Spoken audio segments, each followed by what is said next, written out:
Hey everybody, welcome to Right On, the podcast from Final Draft. This is the show where we talk about all things screenwriting. I'm your host, Phil Galasso. Today we have an interview with Antonio Macia, writer of the new film Blackjack, the Jackie Ryan story. The film is the true story of a troubled street basketball legend from Brooklyn who confronts his inner demons after getting invited to try out for the NBA. Come on, Jackie, I got money on this game. Let's go. Michael Jordan. Jackie Ryan is one of the biggest wastes of talent in the history of basketball. Hey, Jackie, what are you doing still hanging out with this jerk-off? He's gonna get you hurt. Jenny Burke. Only person in high school that averaged more points than me. Don't make a man out of yourself. You know, it is by far the cheapest date that I've ever been on. What if I told you that I could get you tried with the New Jersey Nets? Yo! Next round's on me. I'm going to the f***ing NBA, baby! Come on, Jackie! You need to get it under a 6-minute mile. You know, I do a lot better when there's, people watching. Dig deep. Yeah, push. Come on, pick it up. Push through. Pop. You know what? You're lucky. You got a chance to fix a lot of wrongs. It's something most people from our neighborhood never get to do. If I say pass the ball in the post, pass the ball in the post. Jack Ryan, you want to play point guard in the NBA? Guest host Sharday Sellers spoke with Antonio about how he decided that he wanted to tell Jackie Ryan's story, making the decision to leave his own basketball career behind and pursue writing, what he learned from basketball that also applies to his writing career, and more. Check it out.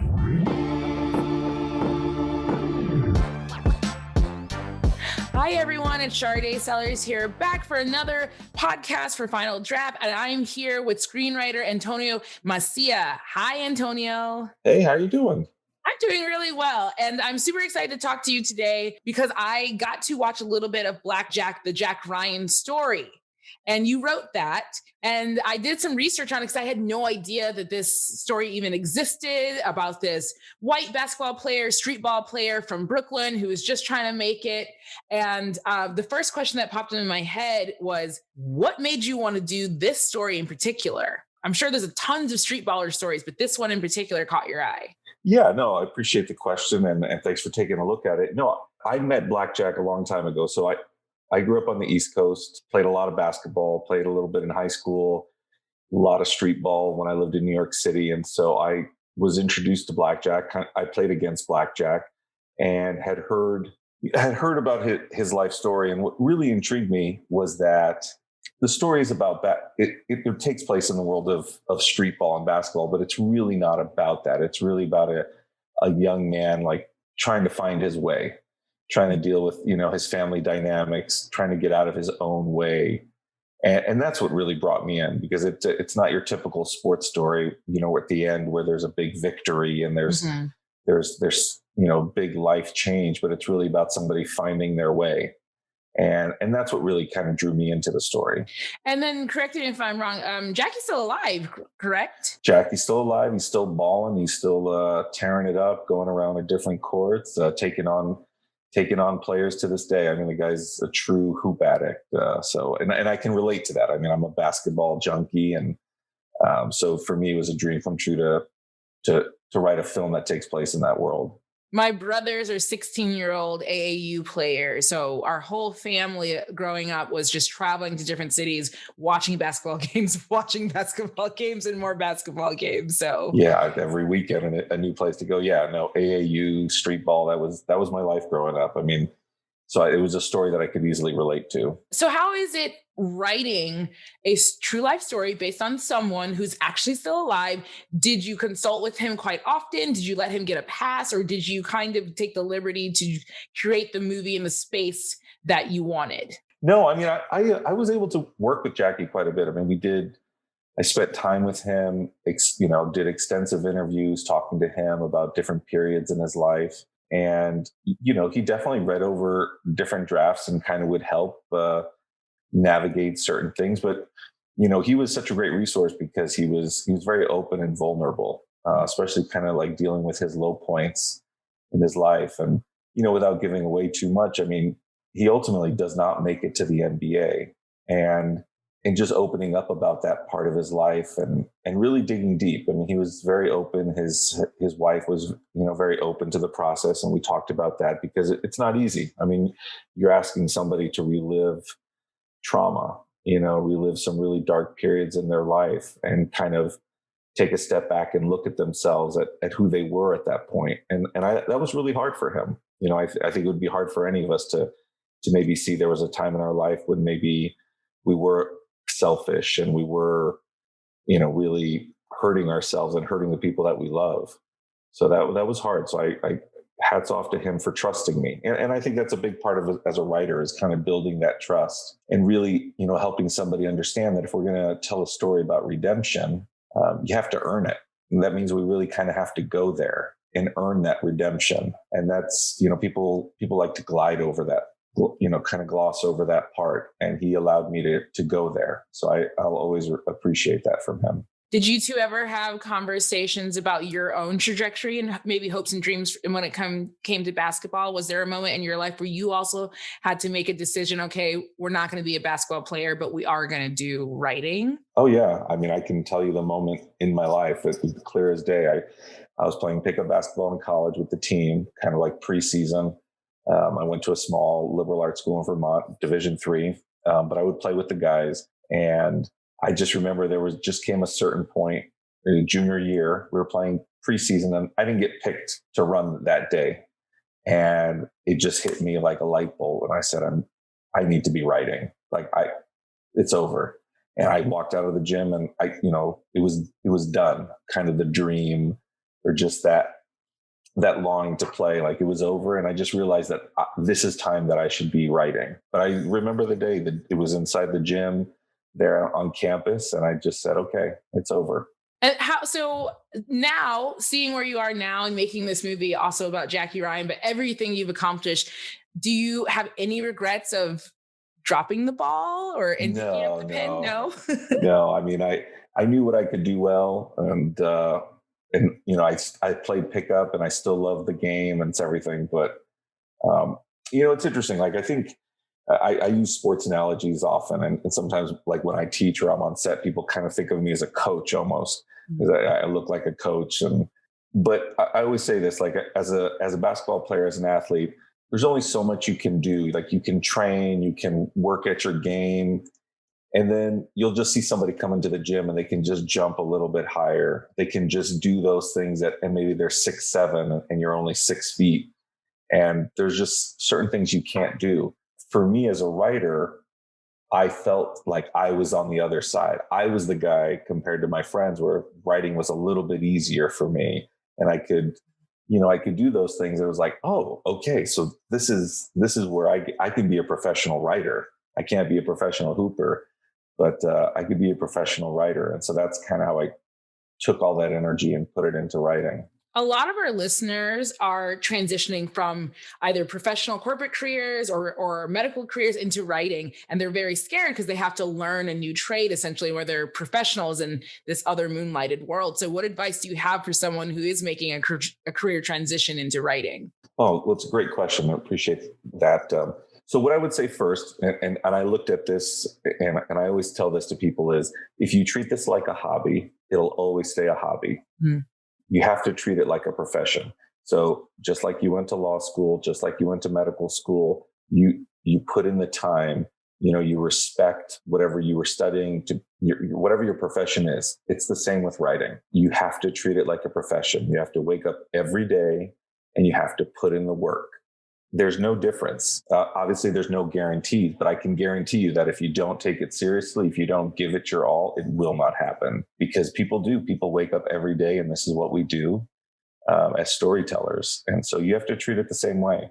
What do you think are some good tips or lessons you took from basketball that you're applying now in terms of writing, whether that's, to quote Kobe Bryant, getting in the gym every day or practicing? Is there any tips that you have from your former basketball career to now that you took with you? Well, yeah, I mean, I wouldn't say much of a career, but just as somebody who loved the game. Yeah. I mean, there's a lot that I'll take from it.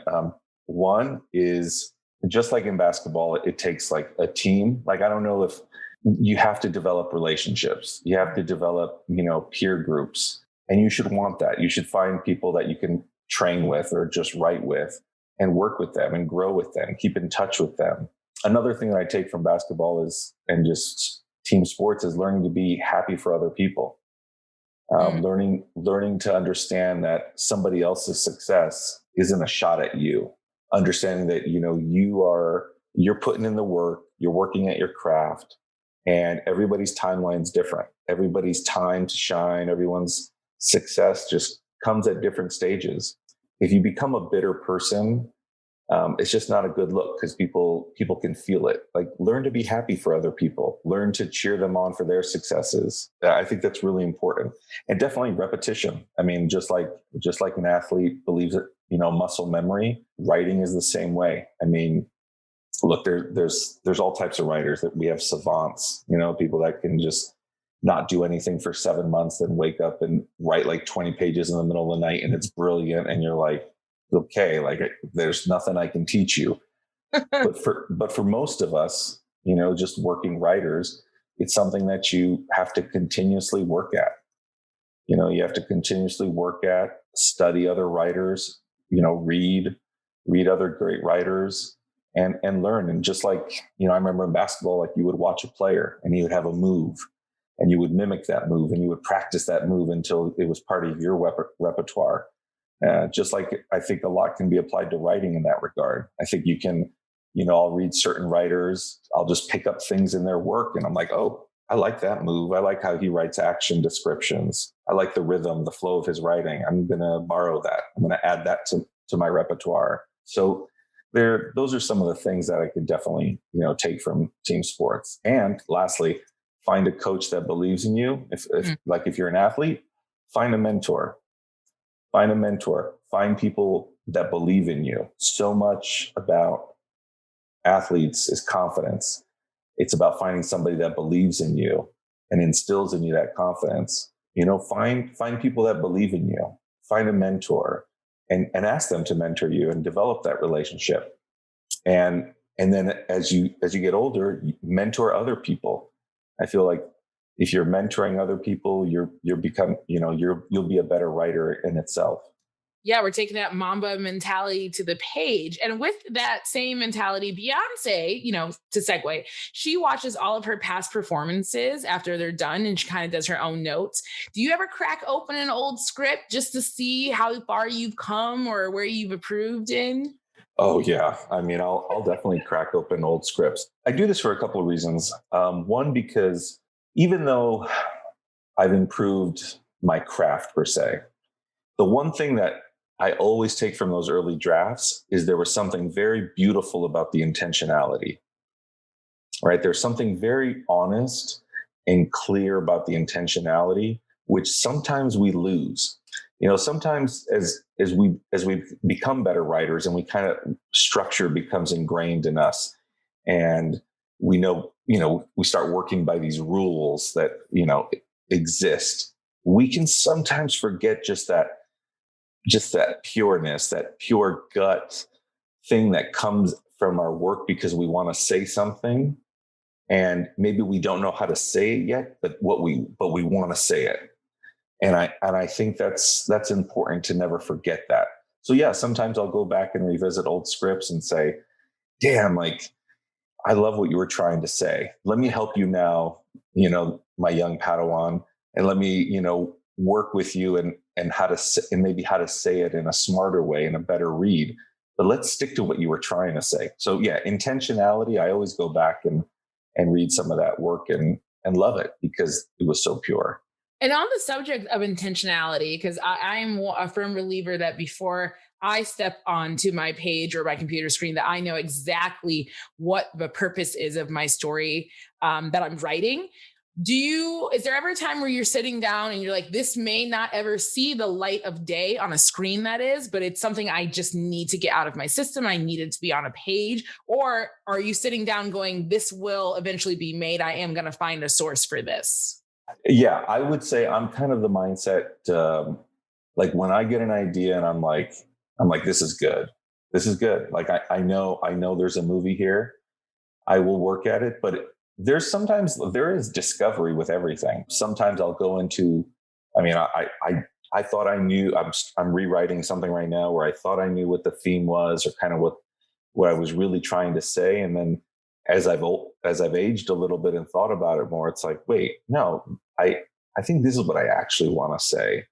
And that's okay, and that's okay. But I'm a big thinker before I sit down and write in terms of, why am I writing this? Ultimately, like, what do I have to say about this?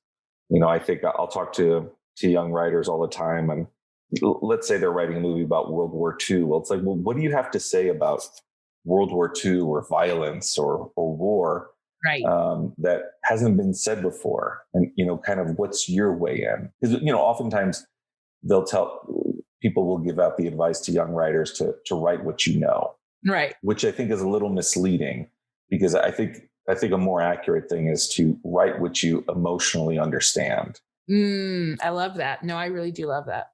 Because I may not know what it's like, to be a certain, person or certain experiences, but I can emotionally find a way in, and right. I can relate to that trauma, or I can relate to that. So that's what I always tell young writers is, what is your emotional way in that you can connect to this and that's fresh? What's a perspective maybe we haven't thought about that might just add a twist to a genre, to something that, is interesting. And on that note, is there anything currently that you've watched that you went, damn, that was so good, I wish I had thought of that, or I wish I wrote that? Yeah, Ted Lasso. Yes, we were just talking about Ted Lasso. Ted Lasso to me is brilliant because it just walks such a fine line in terms of tone and character, optimism, that it could really just be a skit. And then, but suddenly I was so emotionally drawn in. And I honestly, at the end of the season, I had such an emotional connection to this character, to this team. Yeah, that's the last thing that I saw where I was like, oh man, like that was good. That was me too. I was just telling one of the final draft admins, Emma, Bill Lawrence he's the genius of humor and heart. He knows when you need to have the humor and when he's going to gut punch you in the gut to say, there's the heart. Now let's get back to laughing. And it's a perfect balance, just like those cookies in the show. I love that show. Yeah, no, I remember watching the pilot, and it's just one moment. There's just enough of a moment that kind of grounds it, where you're like, okay, he's a real, he's a husband, he's a father. There's something going on. And it just grounds the story enough that you're like, okay, like this isn't a caricature. I'm in. Like this is a real human. There's something going on. And it's such a tightrope, and he brilliantly did it. And character, and on that topic of characters, because the characters in Ted Lasso are so well etched. Everyone is different from the next one. So in terms of the Jackie Ryan story, which is currently streaming on Amazon, they're real life people. But did you find that you had to punch up a couple of characters just so the story would mesh well, or was everyone pretty much set in stone and it was like an easy transition? No, I mean, we definitely, with Jack, we talked about, we combined certain real life people in his life in order to give it a little bit more punch. So definitely we combined some people and created like a fictional character, like his best friend in the film that's played by James Madio is a combination of people in his life. To that point of casting, you didn't direct this piece, correct? I didn't. I was directed by Danny A., who was a producer on Holy Rollers, and he's a dear friend. And yeah. Well, I want to ask you about the director-writer relationship, because I think the most daunting thing for me when I had my first movie come out is I didn't have a personal connection to our director like you did prior to. So I was a little taken aback when I saw some changes had been made to the script. So how do you handle that with, hey, this is my friend, but also he has the right as a director to make these changes? At a certain point, as a writer, and some writers may disagree, you realize that you're part of a collaboration, right? It's, you provided a vision for the film. You, in a sense, were the director for a long time. And look, I feel like it can go one of two ways. You can be very difficult and not be involved, or you can be pleasant to work with and be involved in the process, right? So it's like you have a choice. So I always choose to be a team player and work, because that way I have some influence versus zero influence at a certain point. You know, Danny has always been a fan of my work, has always been a fan of the writing, and he always tries to honor that. At the same time, you have talented actors coming in who want to play a little bit.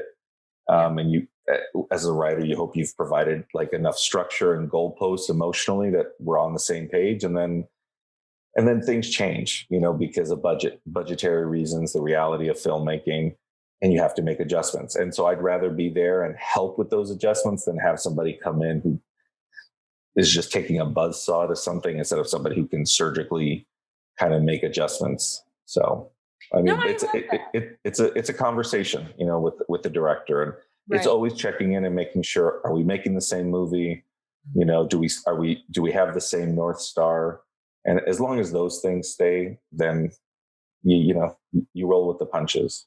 I find it very interesting that when a movie does well, the director gets all the praise and they're so great. When a movie does bad, this writer is the worst writer in the world. Well, it's just easy to, you know, to turn to the writer, because nobody at that point, nobody's going to take the time to read the script that was greenlit. Right. Or the script that got everybody excited in the first place. And they're not going to watch dailies and see like how certain actors changed lines, or, you know, production decisions were made, or, I always tell, like, nobody cares at the end of the day. Like, they're not going to read like what happened on set, or, you know, things falling apart or people losing a location. Like, they don't care. And I care about all of that stuff. So that's why I always come from a place of grace. I only have one question left, and we ask the same question to all of our interviewees. We kind of touched on it earlier, but I definitely want to revisit it, and maybe you'll have a different answer. And the question is, what advice would you give your younger writer self? I think that's a great question. You know, I would tell my younger writer self to not be afraid to explore different genres. I've always written character-driven dramas. I would have told myself to try some bigger films, to write maybe one more for the market and one more for the type of movie that I like to do, that I like to write. So have a little bit more balance in what I write. I would tell my younger writer that I have some things I would say. I would say it's okay to say no to certain jobs. I tell people now, what I always do is, when I'm approached by a producer or I'm working with somebody, I'll look through their movies. I'll look at the posters on their wall, and I'll just ask myself an honest question, like, do you like these movies? Is there a movie there that you really like? If you really don't like the movies, and it could be taste, it could be for various reasons, but ultimately, if you don't agree with those movies, don't work with this person. Mm-hmm. Because ultimately, that's what they know works, right? Because they got that movie made. Right. And you know how you write, and it's not that. Right. And eventually, like, those two worlds will collide, right? Eventually, like, they will fall back to what they know works, what they can handle, and you're going to fall back to what you know works. And if those things don't mesh, they never will. That emotional understanding again, right? Yeah. You know, just understanding, like, we're probably going to be making different movies. And I would just tell my younger self, you know, where there's smoke, you know, there's fire. When you're working with somebody, like, trust your instincts, you know, trust your instincts when you have that meeting in a Starbucks and they're telling you, I'm waiting for a wire of 180 million. And you're like, why are we meeting in a Starbucks and you don't have a business card? You know, yes. Trust your instincts, walk away. Walk away. Walk away, work on your passion project. It's okay. Because a girlfriend of mine told me once years ago, she said, you know, Sade, the way it starts is the way it's going to end. So if you're already starting out, I was like, no, it can get better. She's like, no. If you meet someone, like you said, in the Starbucks with no business card, waiting for $180 million wire, it's going to end the same way. It's going to end the same way. So, like, you know, really trust your creative instincts in terms of what you're trying to accomplish. And I would also say, you know, take chances. Take chances. Don't be, you know, write that thing that you want to write. It's okay. Failure's okay. Yep. Yeah. I love that. Well, what a beautiful note. Failure is okay. You hear that, kids and adults listening to this podcast today. Antonio, this has been so great. It's a short and sweet little podcast. It was so lovely to meet you. Black Jack, the Jackie Ryan story, is currently streaming on Amazon, so please go watch it. I am obsessed with sports movies, even though I cannot play a sport to save my life. I love competition, though, and I love underdog stories, and I love people that wake up at 5 a.m. and do their push-ups, because it will never be me, but I'm inspired by them for doing that.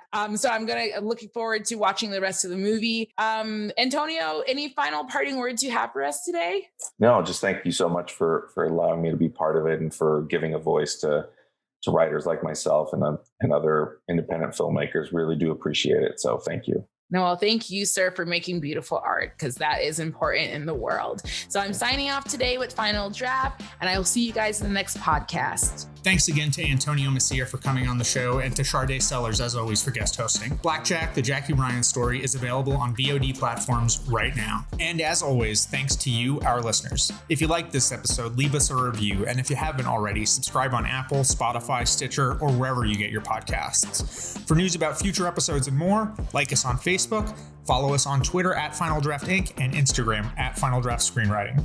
This episode was produced by Kayla Guess with help from associate producer Emma Vranich. Music by T. Kelly. Thanks again, everyone. Until next time, right on.